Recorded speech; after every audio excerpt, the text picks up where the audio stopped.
Donc pour ajouter un espace, nous allons venir ici et cliquer sur créer un espace. Et ici, nous allons devoir lui donner un nom. Je veux donc créer un espace pour mon service marketing. Donc je vais juste le nommer marketing et cliquer sur suivant. Ensuite, nous pouvons également lui donner une description, mais je vais sauter cette étape. Je vais donc cliquer sur suivant. Et ici, nous pouvons ajouter une couleur pour cet espace et peut-être même une icône qui aurait du sens. Alors, tapez peut-être marketing. D'accord, donc il n'y a rien de spécifique pour le marketing.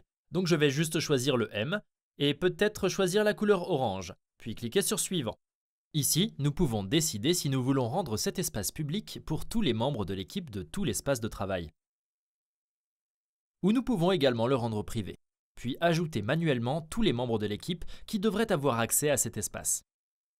Maintenant, si vous êtes le seul à utiliser cet espace de travail, le choix n'a pas vraiment d'importance. Mais si vous comptez travailler en équipe, il peut être judicieux de le garder privé pour le moment. Et puis ajoutez simplement toutes les personnes qui devraient avoir accès. Dans mon cas, toutes les personnes travaillant dans le service marketing. Je vais donc le garder privé pour l'instant et cliquer sur suivant. Et ici, nous pouvons définir différents statuts par défaut pour nos tâches au sein de cet espace. Ainsi, par défaut, nous n'avons que deux statuts. Nous avons à faire pour chaque tâche que nous ajoutons, puis nous avons terminé. Et nous pouvons le faire passer manuellement de à faire à terminer lorsqu'on a terminé notre tâche. Mais nous pourrions ajouter également plus de statuts. Ainsi, par exemple, nous pouvons cliquer sur ajouter un statut, puis saisir en cours, appuyer sur entrée, et on peut aussi choisir une couleur. Et maintenant, on peut ajouter une tâche. Elle aura le statut to do. Et puis, une fois que nous commencerons à travailler sur la tâche, elle passera à en cours et nous pourrons ensuite la passer à terminer une fois que nous aurons terminé. Et ici sur le côté gauche, nous avons également quelques modèles que nous pourrions utiliser. Ainsi, sous contenu, vous pouvez voir que nous avons beaucoup de statuts actifs ici. Mais j'aime en fait définir mes statuts pour chaque liste de tâches individuellement.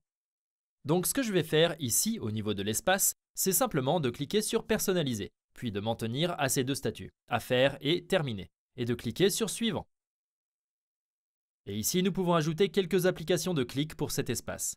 Je recommande de conserver les paramètres par défaut pour le moment. Et plus tard, vous pourrez toujours revenir et ajouter d'autres applications. Alors cliquons simplement sur suivant. Et ici, nous pouvons activer différentes vues par défaut pour cet espace, mais nous parlerons davantage des vues et de la manière de les ajouter plus tard dans la vidéo.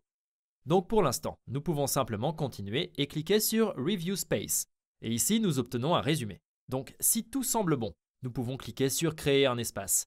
Et maintenant, nous pouvons voir notre premier espace ici sur le côté gauche, appelé Marketing. Et lorsqu'on examine à nouveau la hiérarchie ClickUp, nous pouvons maintenant voir que nous avons notre espace de travail, appelé Metix Media dans mon cas, et nous avons également notre premier espace appelé Marketing. Et nous pouvons également voir que nous avons déjà une liste à l'intérieur de notre espace, car chaque fois que vous créez un nouvel espace, une liste sera déjà ajoutée, qui constitue le troisième niveau de la hiérarchie.